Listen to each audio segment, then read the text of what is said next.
So thanks for this, for your endurance to stay here with us and not even take a break here. We gotta stick to the schedule. That's why. So I've already shared my thinking about the whiteboarding with you in like 2 minutes ago and why it is so relevant. I've personally used whiteboarding a lot, and in each and every session I actually prefer to do a whiteboarding.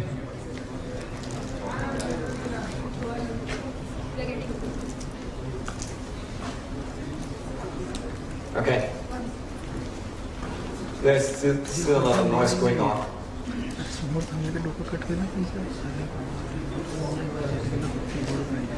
Guys, want to settle down, please? We're delaying the conference. Can you settle down, please?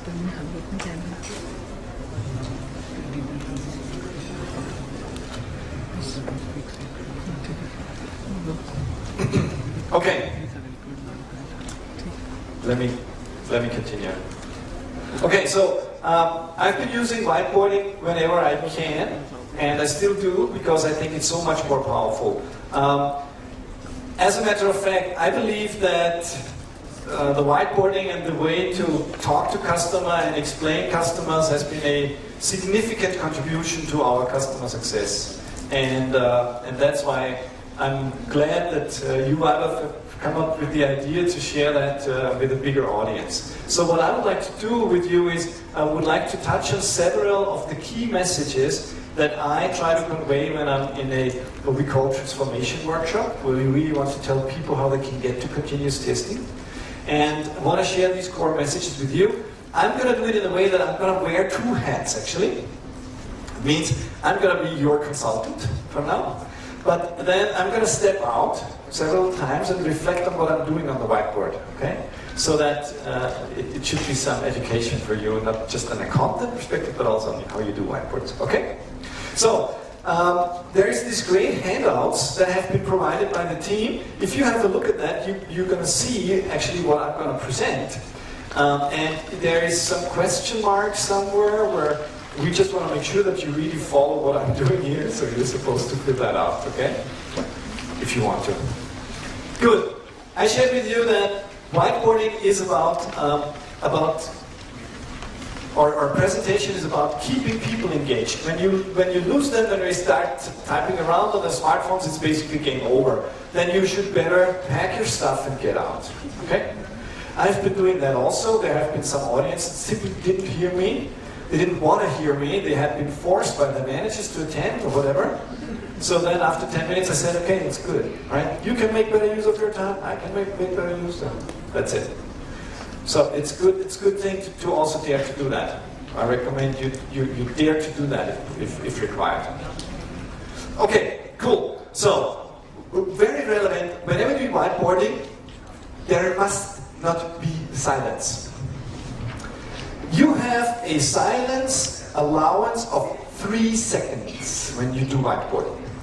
So when you are there and you're so much in love with your picture and you start painting a nice picture and you don't talk, you lose people within 3 seconds, okay? So what you're gonna see me doing is drawing pictures but constantly talking, okay? It is not so relevant what you talk. Because the visuals are so dominant, okay, you could tell a story with who you met yesterday or something, okay? But very relevant is you always talk. The silence feels very, very weird, okay? So, that's one of the first things. Never be silent, okay? Good, let's go into the first picture. So we have been talking about this today already, that we have 2 different categories of systems out there, which we call the systems of engagement. And what was the second one? Thank you, the systems of record.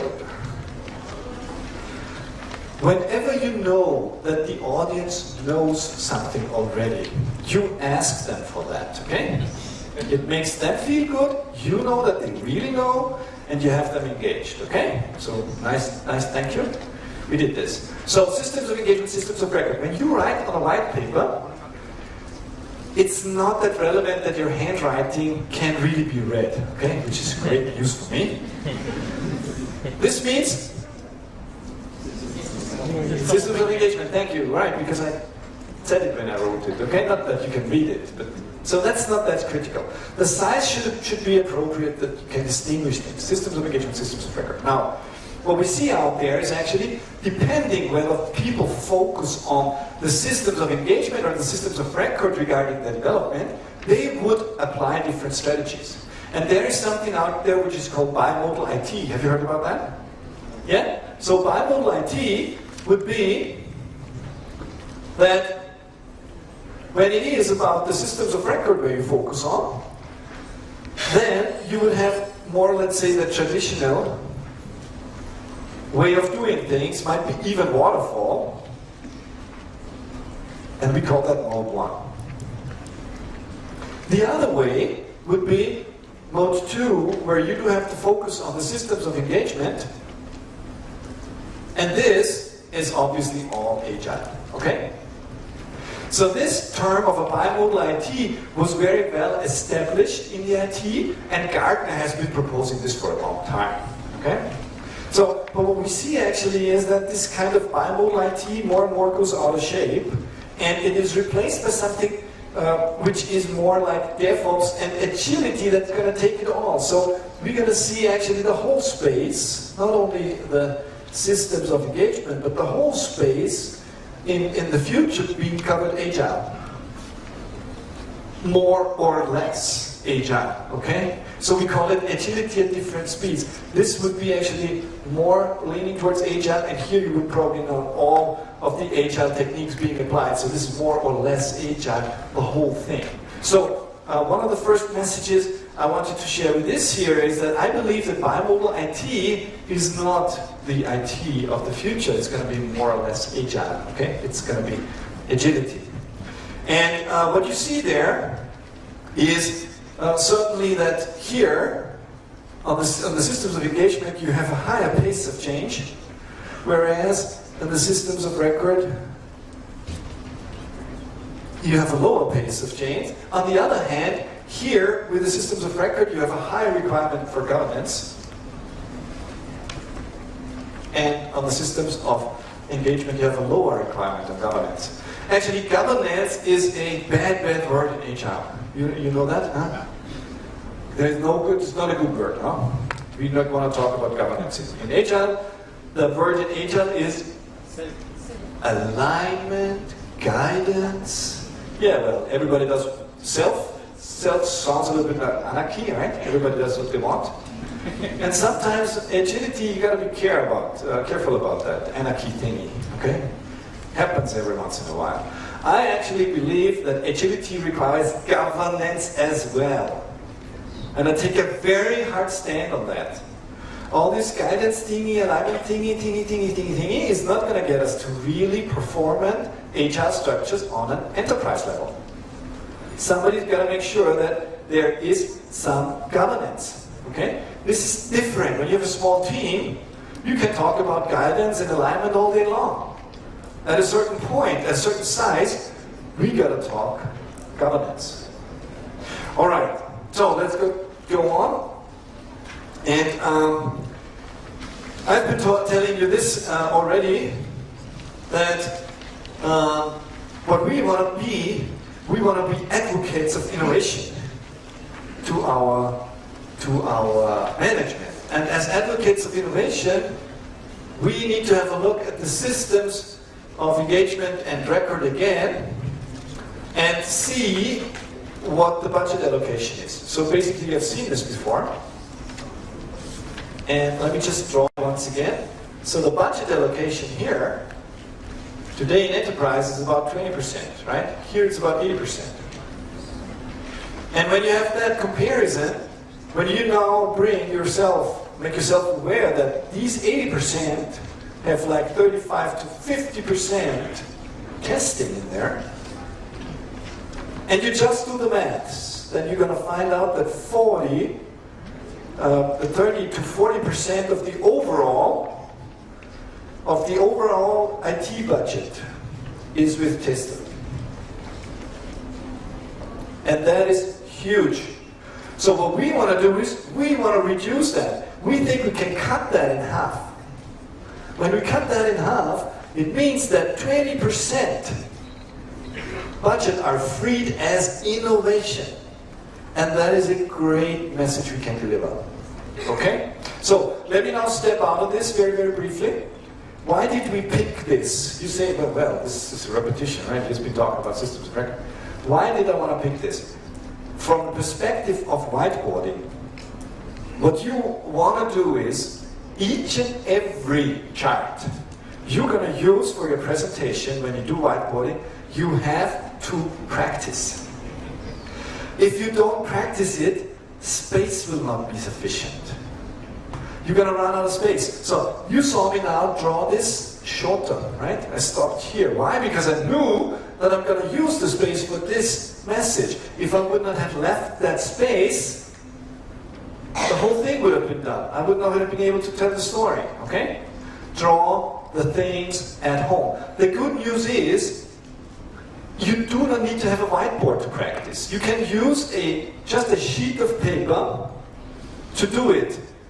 Your brain, as soon as you're in front of the whiteboard, you can do it without any practice, okay? It's just on one scale, you gotta be able to do it, on one scale. So I always use just a sheet of paper and draw things several times, and then I know I'm safe when I use it. If you not practice your chart, you're gonna screw them up. Not 1 out of 5, but 5 out of 5, okay? This is the bitter truth. And I've run into this, believe me, otherwise I wouldn't know. So, let's go further. I want to skip this creator thing, but when I go to the next one, which is, I think, very, very relevant, which we keep talking again and again and again when we do Tricentis. And this is the 80-20 rule. Who knows the 80-20 rule? What does it tell us? So, it's the Pareto principle, but people say is that 20% of the effort are going to bring you to 80% of the outcome, right? So that is what the Pareto principle tells us. So, first of all, let me now step out. You try to get to have your audience engaged. You ask them questions. What you should really train yourself about is, and it requires training, that you find always the good thing in the question these guys ask. And sometimes that's hard, because sometimes people really ask dumb questions, okay? But, and it's really a mindset thing, and I mean it as I say it. You've got to train your mind to find the positive thing in this question, even if it's completely stupid. And you've got to reflect that back, because people are going to feel it. So first of all, your answer was good and it was not stupid, okay? And so that was all good. But if somebody asks you a stupid question, what you're going to say is, thank you for that question. And it needs to be convincing, so you've got to believe it, otherwise it's not going to be convincing. So, in a fraction of a second, you're going to find the good thing about this question. And then you're going to thank the guy or her for the good core in that question. Okay? Thank you for that, because this is a great question, because this is what others have been thinking about as well. I don't know, make up something, okay? You make them feel good, you encourage others to talk about questions, and you make you feel good, which is very good up here, right? You've got to be feeling good, otherwise you're not going to perform well, okay? Good. Coming back to this, 80-20 rule. Actually, the 80-20 rule is something super powerful. It's true anywhere in life. Right? So, the ladies down there, eh? If he comes home and has 2 flowers, okay? He's going to get 80% of the effect when he has 20 flowers, right? That's true, right? So, but he should do it more often, probably, right? So, like 10 times 2 is also 20, eh? So, 80-20 rule. It's always true.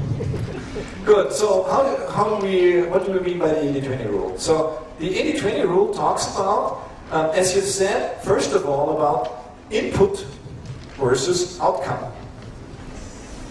And what it tells us is that with 20% of the input, we get to 80% of the outcome.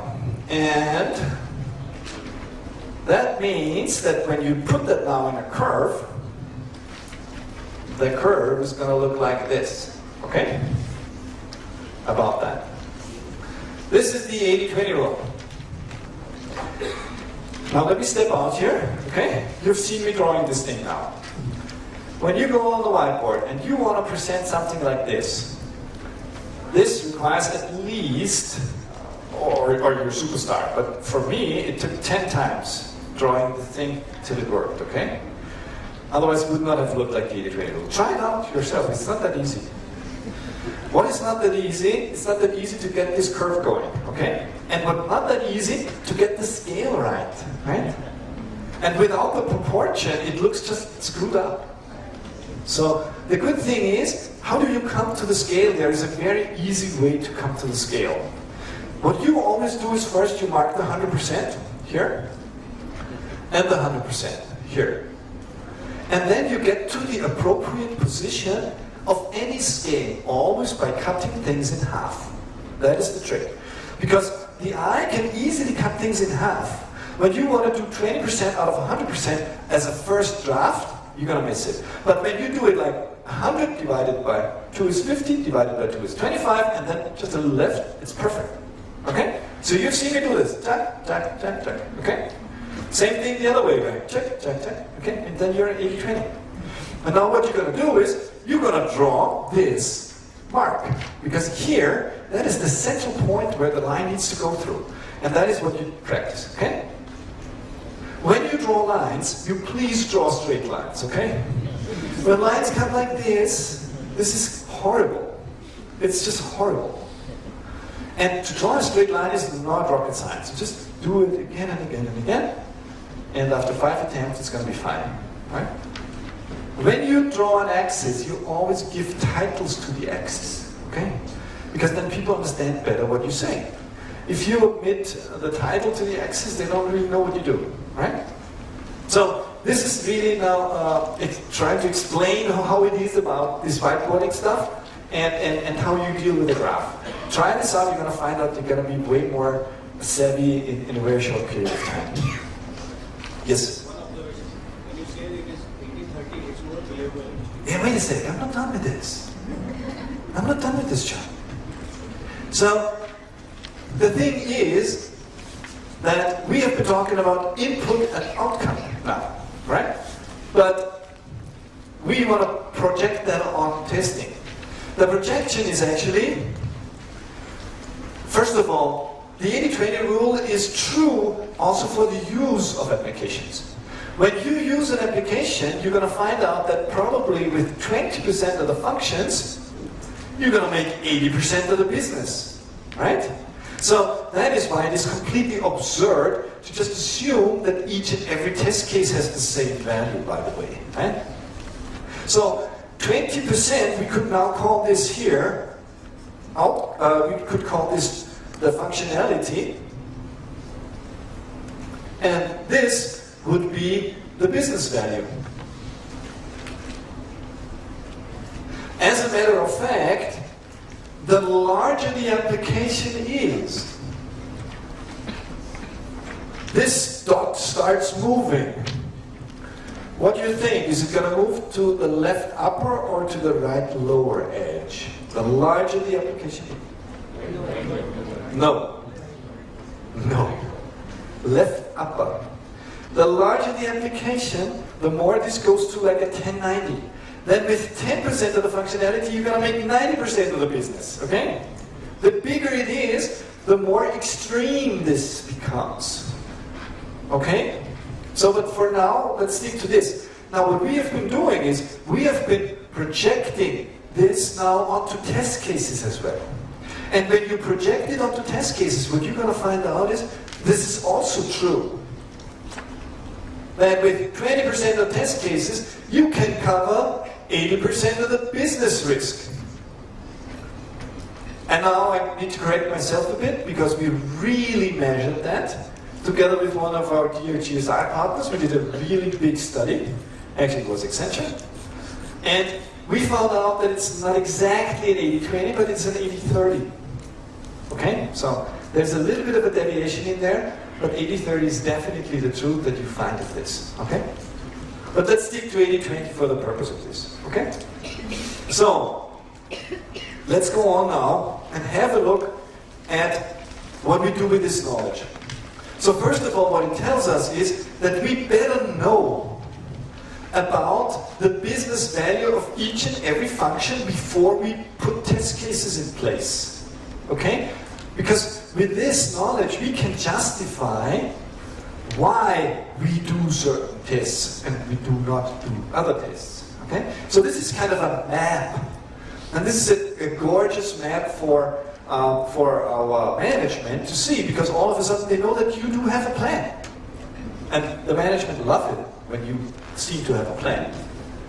So let's now talk about the experience that we made when people try to find test cases. How do people find test cases today?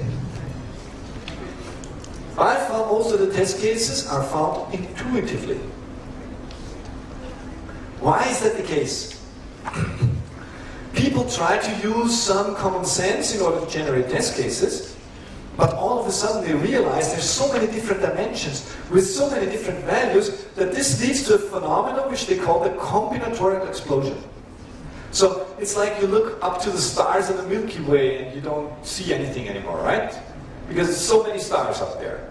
So what people then do is, since they are completely overwhelmed, they start picking test cases intuitively. Like Jamie Oliver cooking, right? A little bit of salt, a little bit of pepper, and I hope it smells good. Actually, I love Indian food. So, that is not the right way to do. It's not the right way to do, because at a certain point, what people start doing is they just add additional test cases without adding risk coverage. Let me share with you what typically happens. First of all, there is good news regarding the most important test cases. People find the most important test cases intuitively.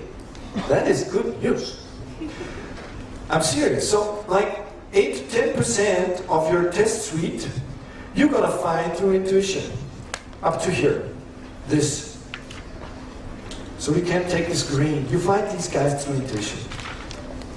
But what happens is, when you then want to increase the number of test cases because you want to increase your business risk coverage from a, let's say, like 45% up to 100% or close, 95%, and you keep on doing it intuitively, you know what then happens? Well, it's going to go up a bit, but then, oops, all of a sudden it's going to become flat. People start adding test cases with no additional business value. From here on, the test cases are basically all redundant. You could completely omit that. So what do you think is the level of redundancy that we see in test portfolios? We've been talking about this briefly today. Official numbers that we go out there is 67%. Why? Because we don't want to shock people too much. But that is not true, actually. I'm serious. The redundancy levels are incredibly high. I've seen a bank, a large Swiss bank, having 1.2 million test cases for functionality where they would have needed 60,000. That was basically a huge core banking system. 1.2 million test cases. Can you believe that? So the levels of redundancy that we see out there are huge. They are just huge. We need to avoid this redundancy, and the only way to avoid that redundancy is in that area up here.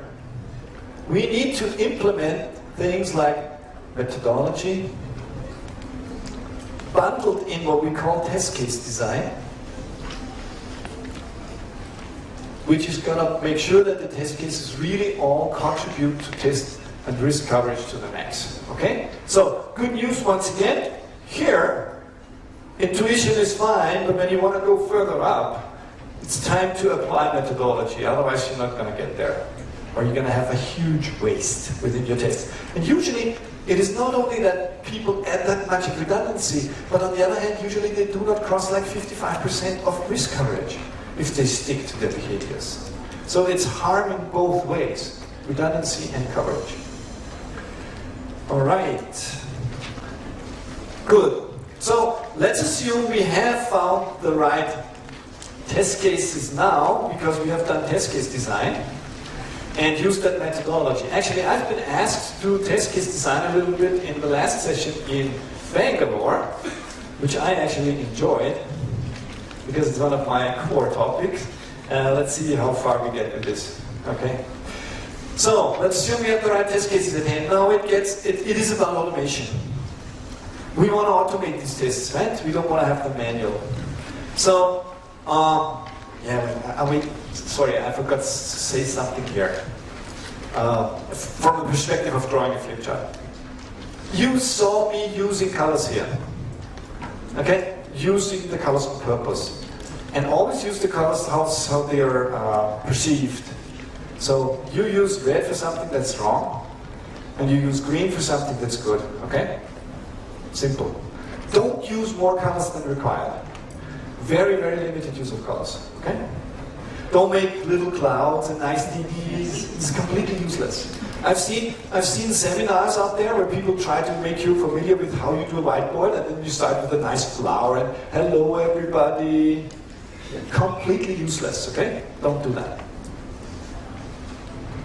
I hope you're not trainers and I Okay, so now we want to automate all these tests. So the way we automate them, or the way that the future is going to look like, let me put that up.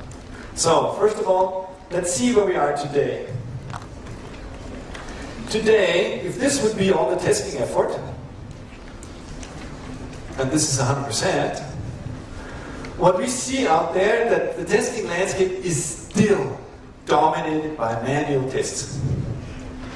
So out of this, you see like 20% max of manual testing. And you see like, of automated testing, I'm sorry. And you see like 80% still with manual testing. So the big chunk of the testing is still manual. Everything up here, right? And only down there is the automation. And when you look at the automation, what you're going to find out is that by far, most of the automation today is done through the user interfaces. Okay? So people would do UI test automation predominantly, and only very few test cases go through the API. That's the picture of today. Okay? Let me now step out a bit. So what I've shared with you is drawing this, I very much use these bar diagrams. And once again, the scaling was like dividing by half and stuff. You now know that, huh? Also here for the 80-20. Okay. So now, what do you think when you are a large enterprise? With large enterprises, is this number going to be higher or lower? Lower, thank you. The average is actually 8%. Huh? Large enterprises still. But let's not go with that, because that would make it so hard to draw. Let's stick to the 20% for now. And let's now go into the future. The future, actually, I do not believe that there is going to be an increase in budget. We're not going to get increased budget. There is actually people out there that have been reporting the number of test services and the volume of test services, and this has been increasing over the last years. The volume of test services has been increasing by 15% for a long time, then it has been increasing by 11%. We see it still increasing, but the increase is cooling off. I would not expect that they're going to increase too much in the future. Still, it's a huge market. You know how big this market is on a worldwide basis? 35 billion US dollars. A lot of money. And you know how much of this value is worked in India? Out of this 35 billion?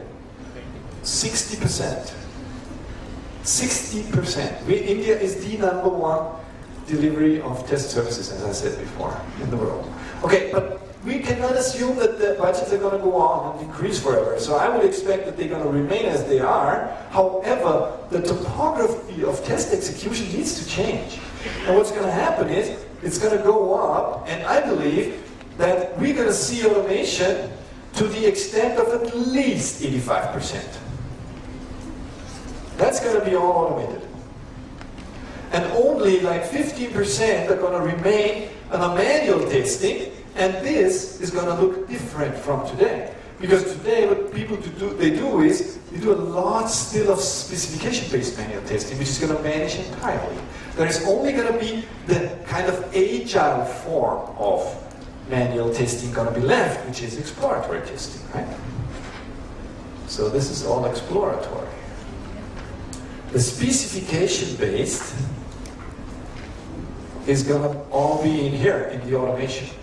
And when we have a look at the automation, what we're going to realize is that the automation is also going to look different. Today, it is predominantly user interfaces that you use for the test access, but in the future, this is going to look like this. So UI is still going to be there. And it's going to even grow compared to where it is today. However, you see that the winner in the future is API testing in conjunction with service virtualization. These two aspects are going to take it over from the perspective of test automation. So, I've been thinking that this is going to go pretty fast actually, and the first time I used this was in 2016, and since 2016, frankly spoken, and I said it's going to take 5 years, like 2021. If you would now take 2 years from here, you would be somewhere here. So meaning you would see a significant increase in automation already. But I have to admit, it did not happen that fast so far, okay? So when you would need to draw this line a little bit more realistic, you would find out that it's more an inflection S-curve, like a saturation curve, and it's probably going to take longer. This is on one hand good news, which tells us that it's not tomorrow the fact that each and every manual tester is going to be out of job. That's not true. But you got to be aware that you need to go down the automation route. Okay? Otherwise, on the long run, there are not going to be any jobs.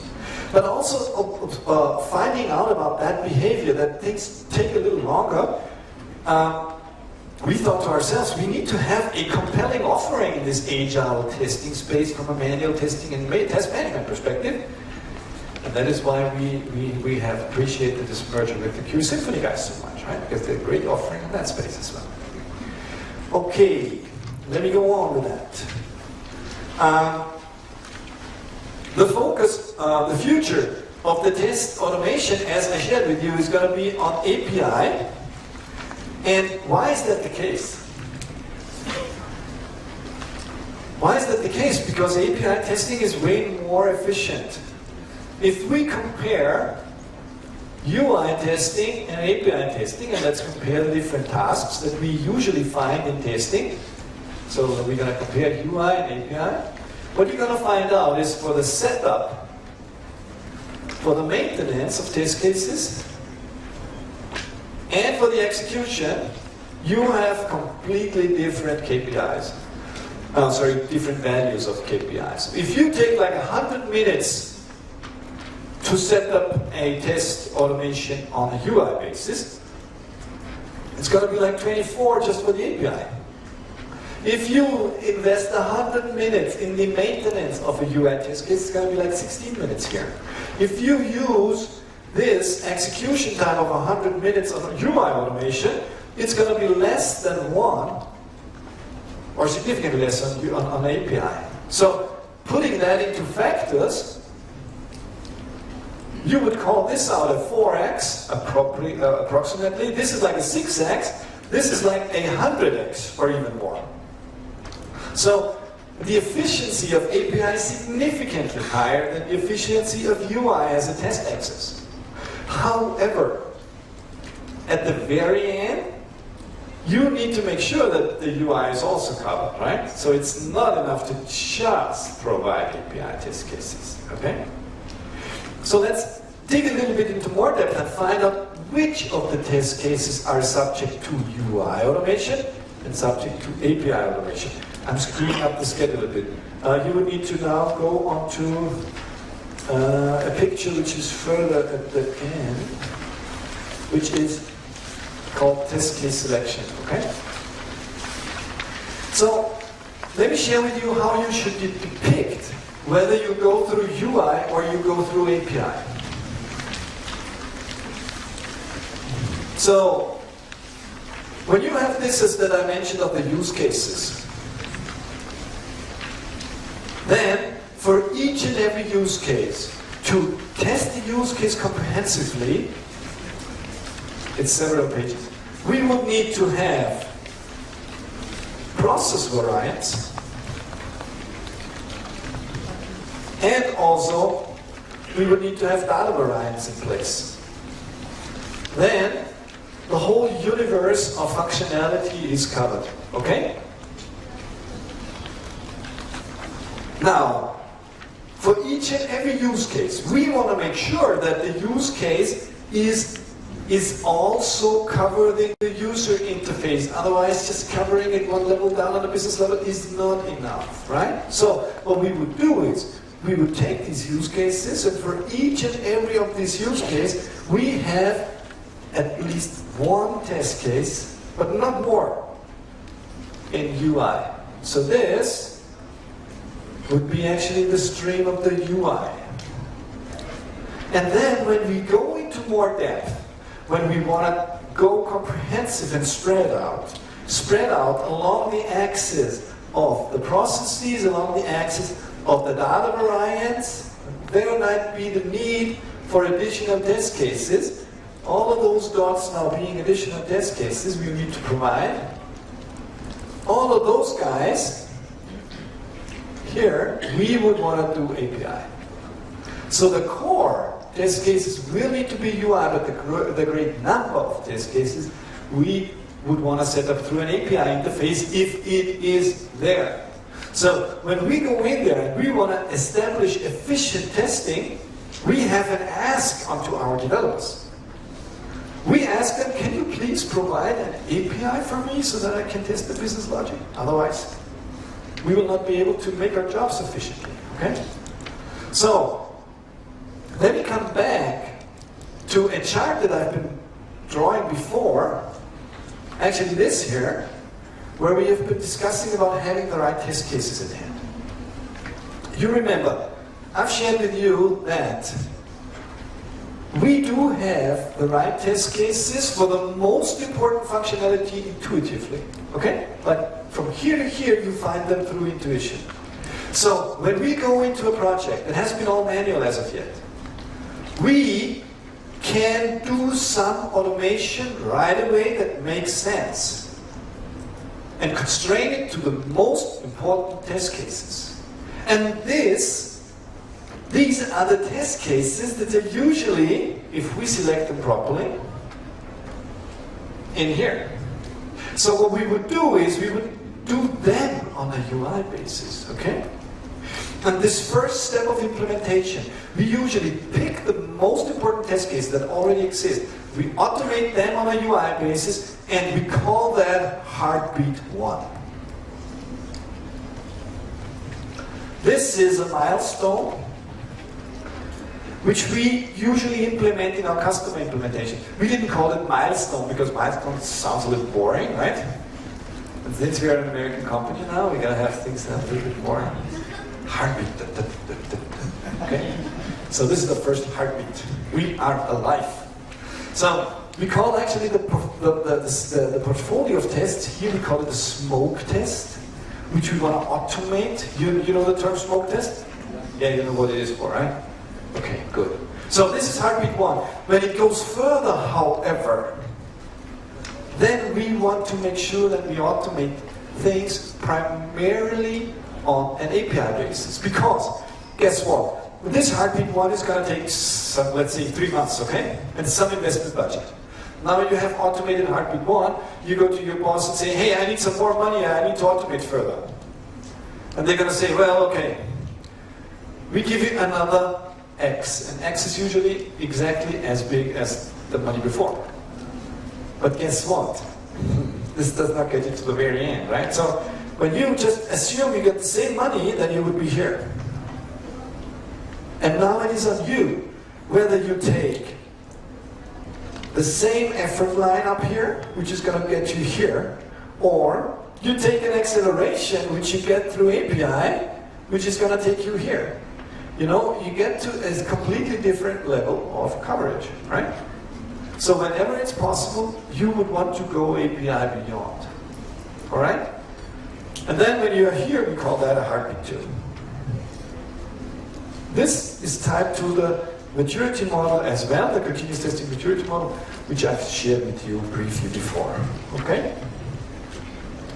All right. How much do you have?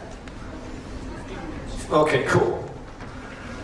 There's another aspect I would like to briefly touch on, which has been actually called out in Bangalore. And you do have a few slides in there, which are actually right after this selection of test cases thing, which talk about organization of test teams. And let me share that with you.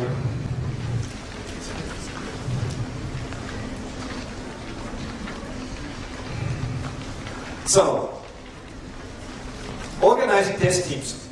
How did people organize test teams for a long time?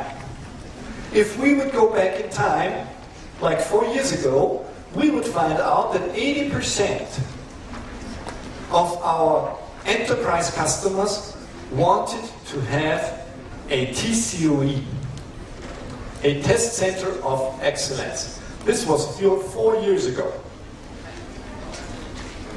Meanwhile, time has gone by. What you now see is that half of those 80%, so we need 40%, do have a TCOE. And the rest does not want anymore. So what happens is that these guys who do have a TCOE actually don't know what to do with it now. Because all of a sudden we are all in agile and digital and all this stuff, and they don't think that this is appropriate anymore, right? So people are actually really in despair. We do not go into a single enterprise customer situation where we do not reflect on that topic. Each and every of our customers wants to know, what should I do from an org perspective? And what we really recommend is to go for something else, which we call a slim or a digital TCOE.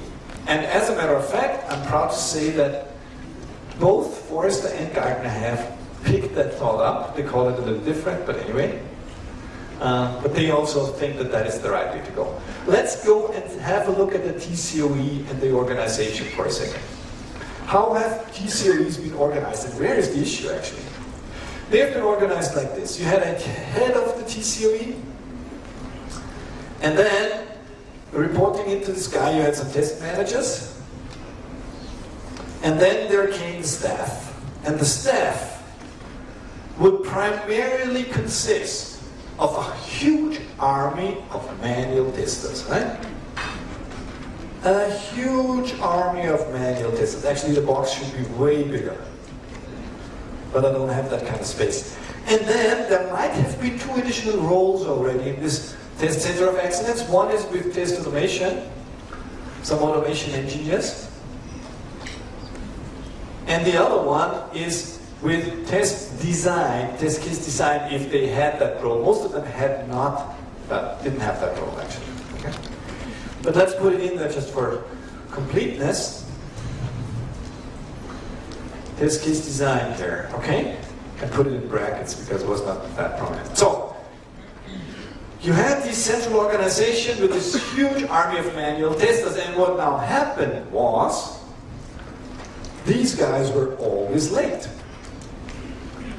Because what happened is, they haven't been told about changes. And if they have been told incomplete, and if they have been told anyhow, they have been told late. And developers said, hey, come on. This is not going to work out. I mean, never for Agile. It was not good for Waterfall, but it was kind of okay. And now for Agile, it's completely screwed up. We can't do that anymore. So we need to get you guys, from the testing perspective, into the Agile teams. That's the other way. That's the only way to do it. So what happens now is, they said, okay, these guys are not going to sit in here, but they need to go into the Agile teams. And all of a sudden, the head of TCOE didn't have any staff anymore, right? Ooh, what's now? My people are all gone. And end of the head of the TCOE, huh? So, but before we now throw the TCOE completely away, we should make ourselves aware that there was a reason why we introduced TCOEs. What was the reason to introduce TCOEs? For TCOE, you had two things that were very, very beneficial. One was standards. You would apply certain standards, you would make sure that people follow certain standards which make them more efficient. And the other one was, here comes the bad word again, governance. Because what a TCOE would give you is a comprehensive aggregated report about the testing. Not just one application, but the whole spectrum, okay? And without some standardization, you cannot get to that. If people do not follow certain rules, you will not be able to aggregate the data. Okay? So these are the two main benefits that TCOEs introduced, and we must not lose them. Otherwise, you're going to end up in complete chaos. Okay? Actually, let me share that with you very briefly. This is not in your slides. But this is an experience that we had to make as IT scientists. We are all on DevOps. We do have our agile teams. This is the only way we develop. And let's see the productivity of agile teams over time. So, when you have a look at the productivity over time, and here is a very, very relevant point, which is 18 months after you have put them together, what you're going to find out is that until these 18 months, productivity increases. Actually, it increases a little bit earlier, but that's not the relevant point. You would expect that it is up and then it stays up, right? So it takes the group to come together, then they become really productive. At the very end, they're super productive, okay? At 18 months. You would expect productivity to remain up there. As a matter of fact, that's not the case. What's happening is that after 18 months, this goes down. Slowly. Do you know why? Because they start building their own empires. Meaning, we are the cool guys, we are the coolest agile team on earth, and we give a shit about what others say. And all of a sudden, this isolation reduces their productivity. They do not adhere to any standards and any governance anymore, and it reduces their productivity. So what we do now is, we always change the teams a little bit, okay? We never leave them as they are past a series of 18 months. What we then would do, we would introduce a little change, which is going to put the productivity down, but then it would go up again, and we always oscillating like that, something here, right?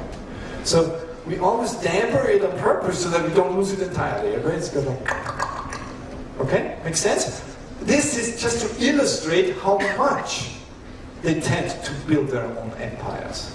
So, back to where I was before. We must not lose standards and governance. And that's why we propose something that we call a digital TCOE, or a slim TCOE, which actually is the best of both. It still has a very slim, centralized structure, which is represented through a head of TCOE, through test managers, and which is represented through test design specialists and automation engineers. But all the manual testers are not in that anymore. The manual testers now live within the agile teams. So here you would have a product owner, you would have developers, you would have testers. Actually, we recommend for business applications to have like 5 developers, 2 testers. That is about the mix. Huh? And the testers will all be in here. So, so they have been sent out, and now are within these agile teams. However, we want to make sure that we do not lose standards and governance. So what we do is, we help those testers to be effective. We provide support into these teams from a test data, from a test design perspective. And we also provide help from an automation perspective. But these are actually also the automation specialists, which they can be with Tosca because they do not need to be programmers, right? So they would do all the day-to-day automation, would receive some help from automation engineers from the central digital TCOE. The test design specialist would also help them. Just for giving you an impression of what that means is, when you would have 10 testers in here, you would need one automation engineer, one test design specialist on average, okay? So this is a very slim structure compared to the number of testers in total, but still, don't get rid of this central structure. And here comes the final point. It makes a lot of sense to have these testers still reporting into the head of the TCOE, because if you do not have that kind of a responsibility here, if this guy cannot confirm those guys' wages, let's talk frankly, then you lose the governance again. So we want to have that standards brought into, but on the other hand, as in return, we want to get their test reports in a form that they can be aggregated by the test manager to an overall picture. So that is how you bring the best of two worlds together. Okay? I'm done. All right. So that was my overview. I think we don't have time to do more. But anyway, I hope that was informative for you.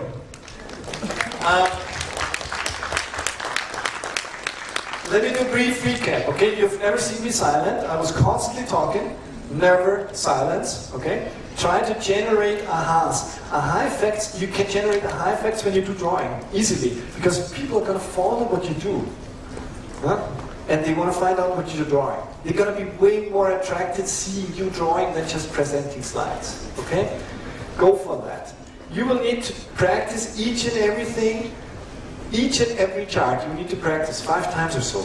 But what is that, like? 5 times is 10 minutes, okay? Imagine you can study a whole presentation within 2 hours that is going to be game-changing. Just within 2 hours. And if you practice, you're going to be confident. If you don't practice, you're not going to make it. Okay? Thanks for your attention.